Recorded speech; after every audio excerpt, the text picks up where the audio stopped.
I'm sure that some of you have heard the word Manichaean before.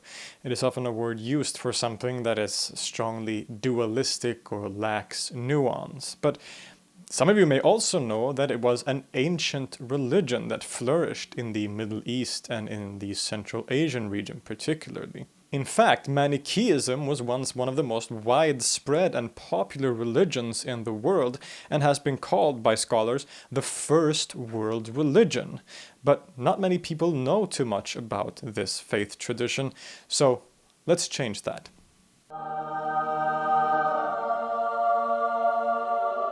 Our information about the religion of Manichaeism is pretty sparse. Prior to the 20th century, all the information we had basically came from secondary sources. You may have heard about Manichaeism, for example, from the writings of Augustine, one of the most famous early Christian theologians, who actually was a Manichaean before he converted to Christianity. There is also writings by later Muslim writers like al-Biruni, but none of these texts are very reliable because of their very polemical nature. Because all of these texts, especially those by Christian writers, are highly critical of Manichaeism and is polemical in the way that they are trying to discredit the religion in favor of Christianity as they understood it. But by the 20th century, archaeologists started to discover sites and documents that have helped us enormously in understanding this religion in a more direct way. Excavations in Central Asia, in the oasis of Turfan, or in Medinet Madi or Kelis in Egypt, have uncovered texts of places of worship and other very valuable material. What emerges from these finds is a religion that is complex and unique and yet is strongly connected to other movements in these regions at the time.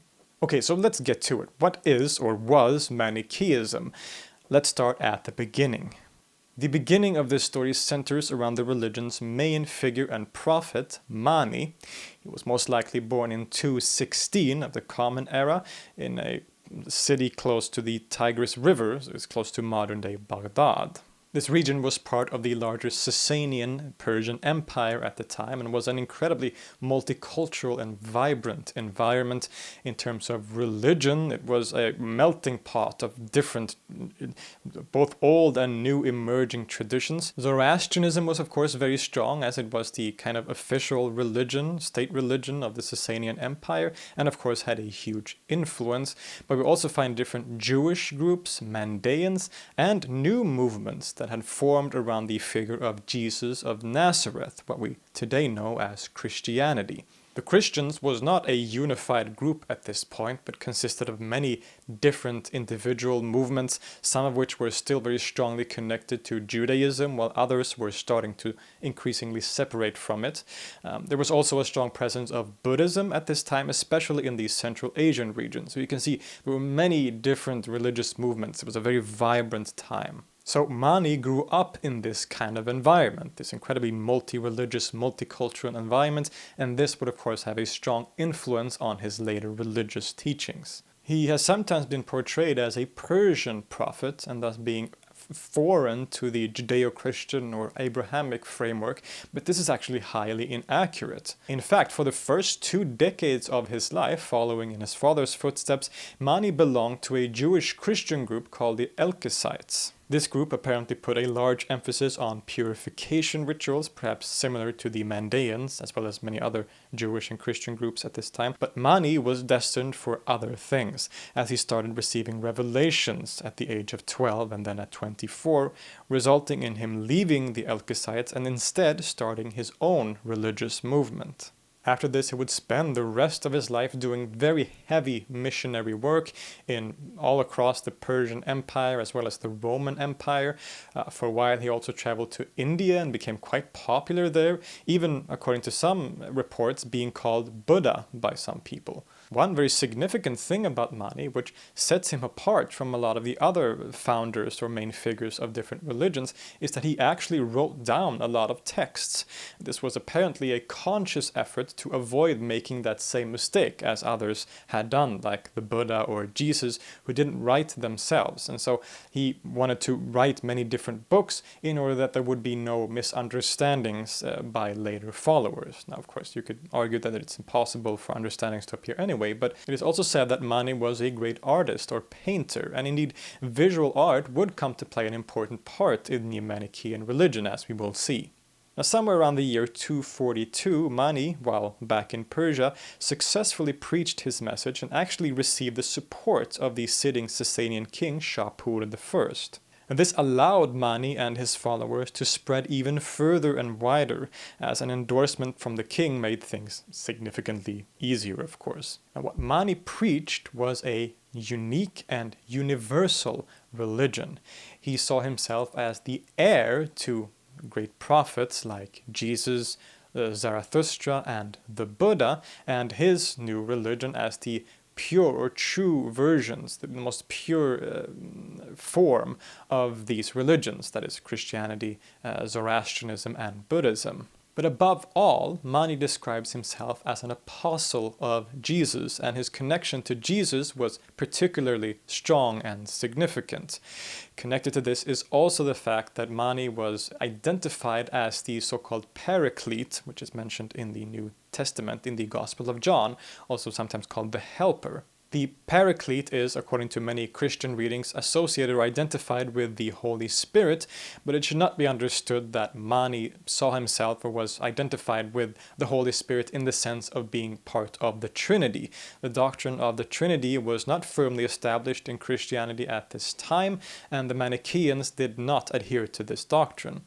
But seeing himself as the heir to these great prophets and preaching a religion that was supposedly the pure version of these other major religions, Mani would often present his religion in a way that was very approachable and easy to understand for the local population. So he could speak to the local population and claim that their local tradition was often in harmony with his own, which was of course a very effective way of missionary work, of spreading his faith. So in the teachings of Manichaeism, we find many aspects of different religions that were popular in this region at the time. There are very strong influences from biblical and Abrahamic sources, of course, but also very clear references to ideas in Zoroastrianism as well as in Buddhism. It also appears that the form that Manichaeism took in different regions depended somewhat on the sort of major religious traditions in that particular region. So Manichaeism, like all other religions, is of course, or was constantly changing and evolving depending on new times and places, new cultural contexts. And so we can see that Manichaeism in the more western parts of its spread in the sort of Roman Empire, the Western Middle East and North Africa, take on a much more sort of Judeo-Christian or Jewish-Christian form, while in the Central Asian region, the Zoroastrian and Buddhist influences are a lot more pronounced.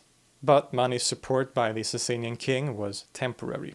As soon as Shapur died, and after the short reign of his successor Hormuzd I, the king Bahram took the throne and things started to change significantly.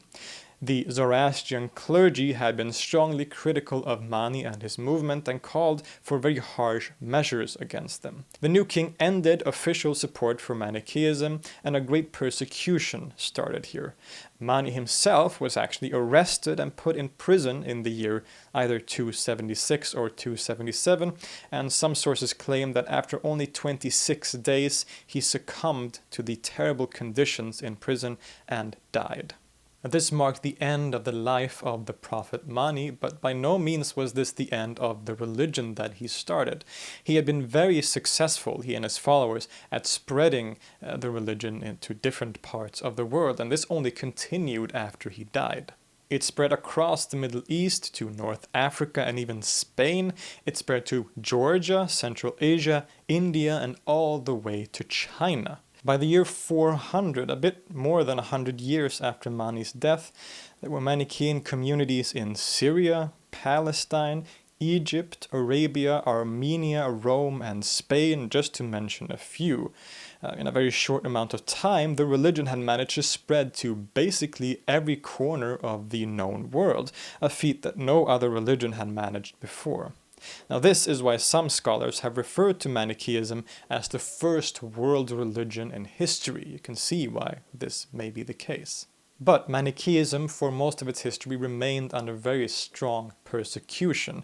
In Persia and Central Asia, they were strongly oppressed by the Zoroastrian clergy and by the Persian kings. The religion was basically forbidden. And in the West, the developing Christianity became also increasingly critical of the Manichaeans, and once they were in power, they would of course strongly persecute them as well. To the Christian polemical writers, the Manichaeans were either seen as a foreign Persian religion that had invaded the Christian lands, or it was seen as a heretical movement within Christianity itself, neither of which was very good news.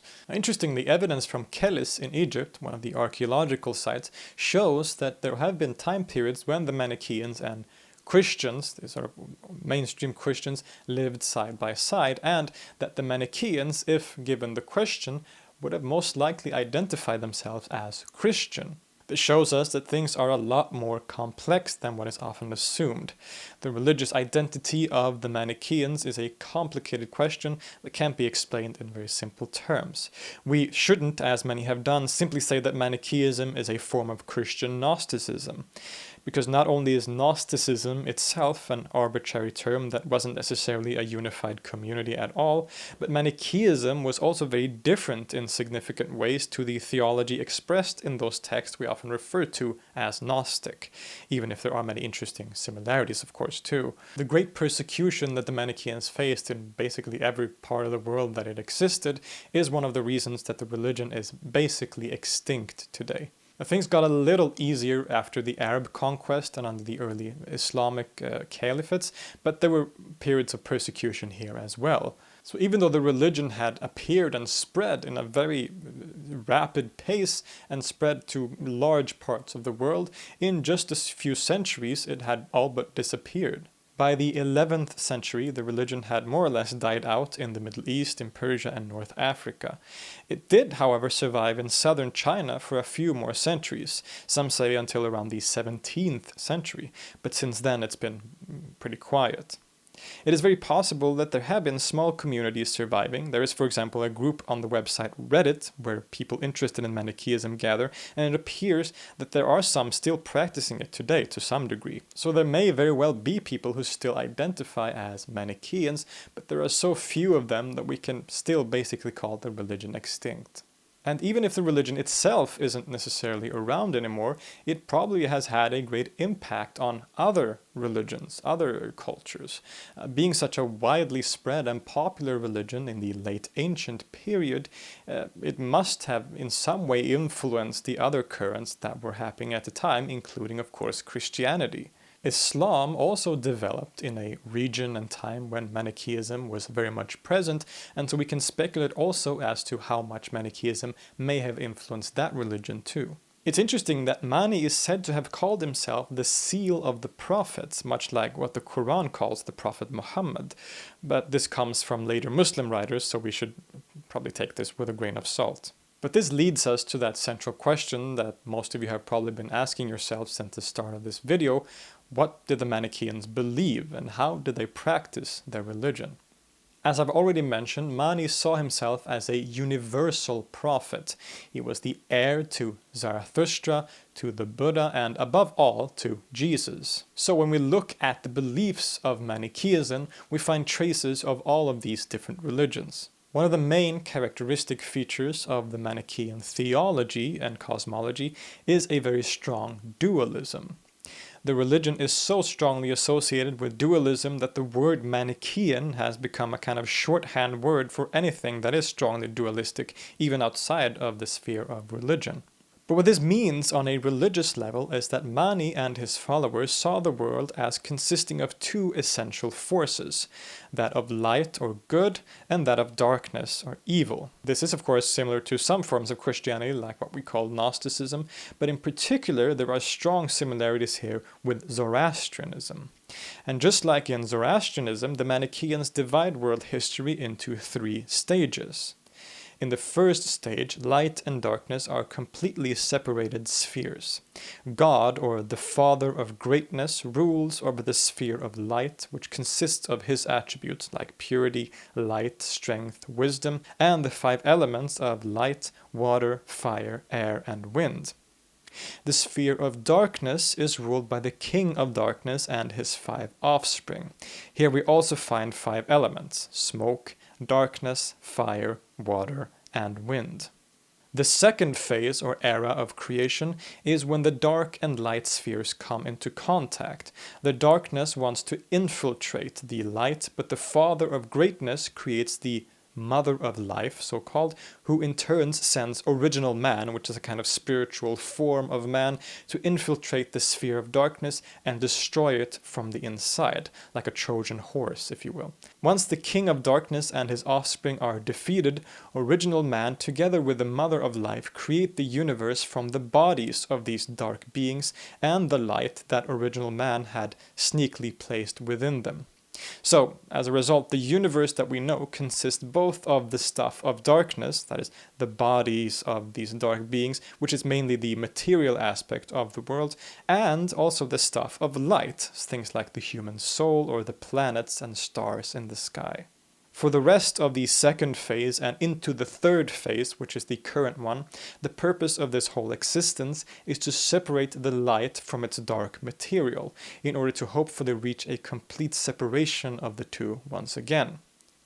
This has been the purpose of all the previous prophets, Jesus, Buddha, Zarathustra, and now finally Mani, to remind humanity of the true source of the light, in order that they may neglect their material body and all other aspects of life that is connected to the forces of darkness.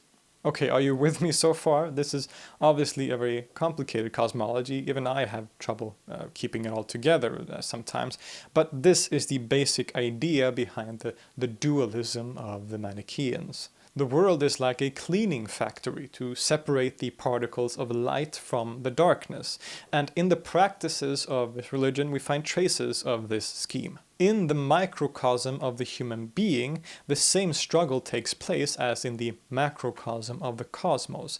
So this means that we as human beings must also struggle to separate the light particles from the darkness within ourselves. Since Manichaeism has a rather negative attitude towards the body and the material world in general, as they are seen as being made from the stuff of darkness, the rules and practices of the Manichaeans may seem to be very strict. Mani instructed people to live very ascetic lives, to not lie, never kill any living being, and to practice pacifism, not to eat any meat, not to drink alcohol, and to live in complete celibacy, abstaining from all sexual and reproductive activity. Now, as strict as this may sound, it must be pointed out that not all Manichaeans were required to follow these rules.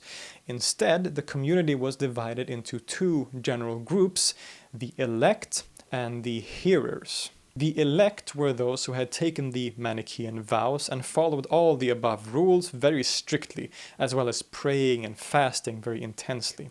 Their entire lives were dedicated to separating the light from darkness through their ascetical practice. Now the hearers, on the other hand, were a kind of lay people. They weren't required to follow these rules to the letter. They could eat meat as long as they had not killed the animal themselves. They could, for example, also have sex within the context of a marriage and therefore also have children. But even though the rules weren't as strict for these hearers, they were still encouraged to follow them as much as they could. Having children, for example, was technically allowed, but it was considered ideal to not have them, as having children would continue the cycle of the material darkness. Aside from these rules, all Manichaeans were also required to pray on a daily basis. A number of prayers is very hard to tell, but it seems that it may have been 3 prayers a day, maybe 4 prayers a day.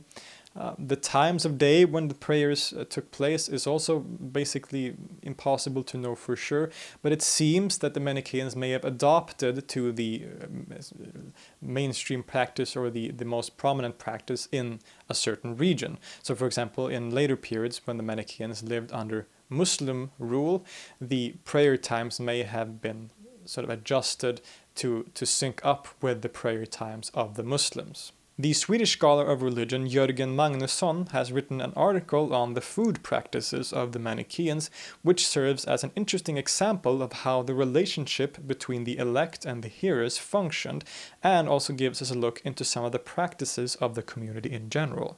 Since the elect were to live strictly pure lives, they were forbidden from using any kind of violence, even violence against plants or vegetation.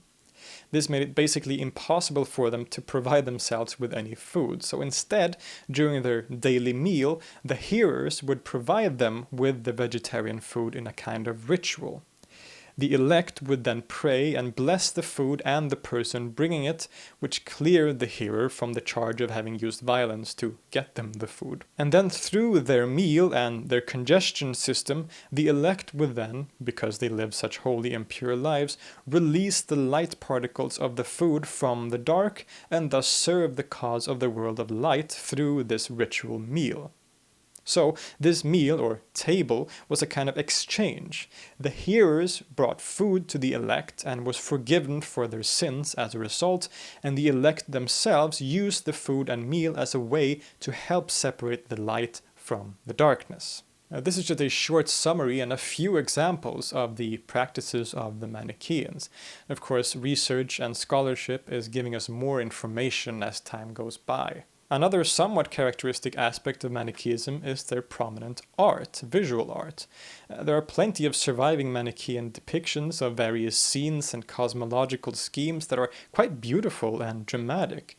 The Manichaeans used both the written word and visual art to convey its religious message, which is probably why we find so many examples like this. If you remember, it is also said that Mani himself was a great and accomplished painter and artist, so there may be a connection here as well. Sadly, as I've said, Manichaeism is basically extinct today, but it survives through the discoveries and information that archaeologists and scholars are bringing to light, as well as through the influence that Manichaeism may have had on religious traditions that survive to this day. It is a religion that can teach us a lot about the ancient Middle East and a religious context that was incredibly vibrant and influential. If you want me to make more videos about Manichaeism and explore in detail some of its more particular aspects, please let me know in the comments, because this is a fascinating subject to research. I would love to do some further work on it. Patron time. I would like to thank some of our new additions to the Patreon community, Noor Al-Alam and Luke Burns. Thank you both so much. Your support is, of course, highly helpful. If you want to become a patron of this channel, I will leave a link to the Patreon page in the description. You can check out the different tiers and options and make a decision for yourself.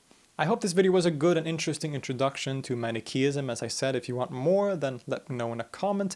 And if you want to support this channel, you can, as I mentioned, you can become a patron, or you can simply like the video or subscribe to the channel.